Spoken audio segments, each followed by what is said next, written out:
Here we go with silly season, and I said this week will be a massive week for KTM because they're coming up to their home Grand Prix, and Marc Marquez was on a a radio show or a guest show, and ahead of this weekend, and he was giving compliments to KTM about how they are performing, how their ambition is great, this, that, and the other, which all kind of seemed very, very pro KTM, let's just call it.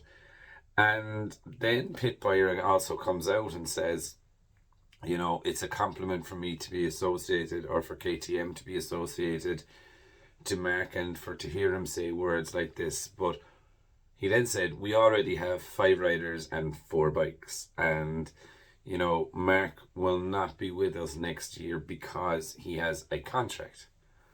We discussed this, and he made this clear. Now, I find this very, very funny because the statement that Marc made himself during the last Grand Prix in Silverstone was that he had no direct contact or questions and never entered discussions with KTM. And this for me makes me really feel this is the prickly side of Marc, and this is the prickly side of Barrier as well, because someone here is spoofing and telling lies that there was no contact. Now, this could be because Dorna have finally made a decision that there's going to be no 2 bikes on the grid. But what we have been told was that they were open to 5.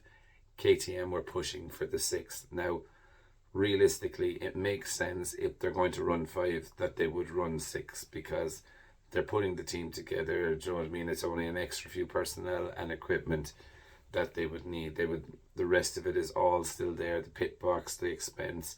So for me, it makes sense what they're saying. If we're going to run 5, we should really run 6 to make it more financially viable.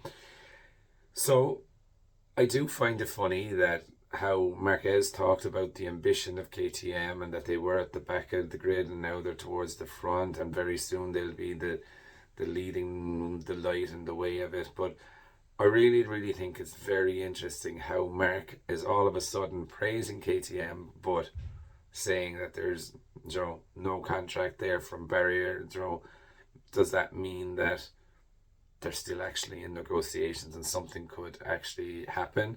Or does this mean that everything is a done deal or not? So for the last time, at least for a month, I'm going to ask this question. Is Marquez going to KTM for 2024, or is he not? What do you think? Definitely leave your thoughts in the comments below, and I'll be back again tomorrow with another video.